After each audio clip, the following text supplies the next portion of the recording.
গ্রাম থেকে একজন মা তার মেয়ের জন্য ভালোবেসে কত কত শাকসবজি পাঠিয়েছে। ব্যাগ থেকে জিনিসগুলো বের করে নেওয়ার পরে এই তাজা তাজা শাকগুলো দেখে এত বেশি লোভ লাগছিল, মনে হচ্ছিল কখন রান্না করব। এই জিনিসগুলো নাইমের মা বাড়ি থেকে পাঠিয়েছে আমার জন্য। নাইমের মা নাকি শখ করে এই শাকগুলো আবাদ করেছিল খাওয়ার জন্য। এই জিনিসগুলো সবই নিজে হাতে চাষ করা। এখানে আছে কলাই শাক, ধনিয়া পাতা আর কেশর। ভিডিওটা বেশ কিছুদিন আগের ছিল, তখন শীতকালীন সময় ছিল। ভিডিওটা এডিট করব বলে আর করা হয়নি। ভাবলাম আজকে আপনাদের সাথে ভিডিওটা শেয়ার করি। আমার তো কলাই শাক খেতে খুবই ইচ্ছে করেছিল। বাড়ি থেকে মায়ের পাঠানো কোনো জিনিস হাতে পেলে অনেক বেশি ভালো লাগে, আর সেটা যদি হয় নিজের পছন্দের জিনিস। শাকগুলো 2 দিন রেখে দিলে নষ্ট হয়ে যাবে, তাই সবগুলো কেটে নিয়েছি। নষ্ট না করে ভাব দিয়ে কিছুটা ফ্রিজে রেখে দিব পরে একদিন রান্না করার জন্য। এদিকে আপনাদের ভাইয়া বাজারেও গিয়েছিল, বাজার থেকে 3টা ইলিশ মাছ এনেছে। মাছগুলো এনে আমি ফ্রিজে রেখে দিয়েছিলাম, একটা বের করে কেটে নিলাম রান্না করার জন্য। মাছটা কেটে ধুয়ে হলুদ, লবণ, গুঁড়া মরিচ দিয়ে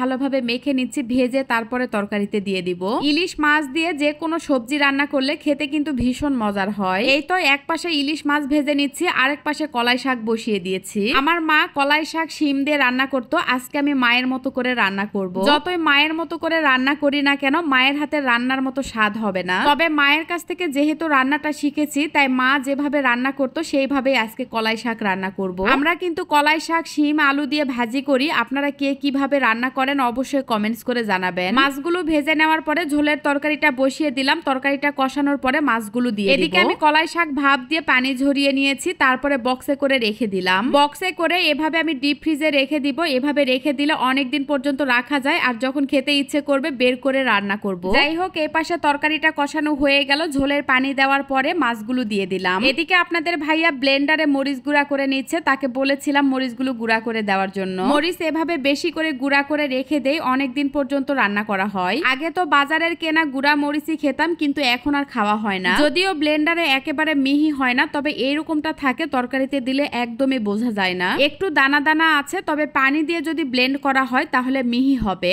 আমি 2-3 মাসের জন্য একেবারে মরিচগুলো গুঁড়া করে নিলাম। এগুলো হলে আমার 2-3 মাস পার হয়ে যাবে। বাজারের কেনা গুঁড়া মরিচের চেয়ে এভাবে নিজে হাতে মরিচ গুঁড়া করা শতগুণে ভালো। চাইলে কিন্তু আপনারাও বাজার থেকে না কিনে এভাবে মরিচ গুঁড়া করে রাখতে পারেন। যাই হোক, কলাই শাকগুলো আমি প্রথমে সব মশলা দিয়ে কষিয়ে নিয়েছি, তারপরে বাগার দিলাম। আমরা কিন্তু এভাবেই কলাই শাক রান্না করি। আপনারা কিভাবে রান্না করেন অবশ্যই কমেন্টস করে জানাবেন। শাক ভাজি তো রান্না করা হয়েই গেল, এবার ধনিয়া পাতা ভর্তা বানাবো। টাকি মাছ দিয়ে যদি এভাবে ধনিয়া পাতা ভর্তা করা হয় খেতে কিন্তু অনেক বেশি মজার হয়। বাজার থেকে বেশি করে ধনিয়া পাতা নিয়ে আসলেই আমি এভাবে ভর্তা বানাই, কারণ এই ভর্তাটা আমার অনেক বেশি পছন্দের। টাকি মাছ দিয়েছি, সাথে একটা আলুও কেটে দিয়েছি। তারপরে বেশি করে পেঁয়াজ, রসুন, কাঁচামরিচ আর সামান্য একটু জিরা দিয়ে ভর্তার ভাজিটা বসিয়ে দিলাম। এদিকে ঝোলের তরকারিটাও রান্না করা হয়ে গেছে, তারপরে তরকারিটা নামিয়ে নিলাম। ভিডিওটা এডিট করতে বসে তরকারিটা দেখে তো অনেক বেশি লোভ লাগছিল। শিমের বিচিগুলো আমি খোসা ফেলে ফ্রোজেন করব সারা বছর খাওয়ার জন্য। অনেক শাকসবজি আমি ফ্রোজেন করে রাখি, যখন যখন খেতে ইচ্ছে করে বের করে রান্না করি। সব রান্নাগুলো করা হয়ে গেল। ইলিশ মাছ দিয়ে সবজি দিয়ে ঝোল রান্না করেছিলাম, সেই সাথে কলাই শাক ভাজি আর ধনিয়া পাতার ভর্তা বানিয়েছিলাম। আজকের ভিডিওটা আপনাদের কাছে কেমন লেগেছে অবশ্যই কমেন্টস করে জানাবেন। ভালো লাগলে শেয়ার করবেন। সবাই ভালো থাকবেন, সুস্থ থাকবেন। আল্লাহ হাফেজ, টাটা।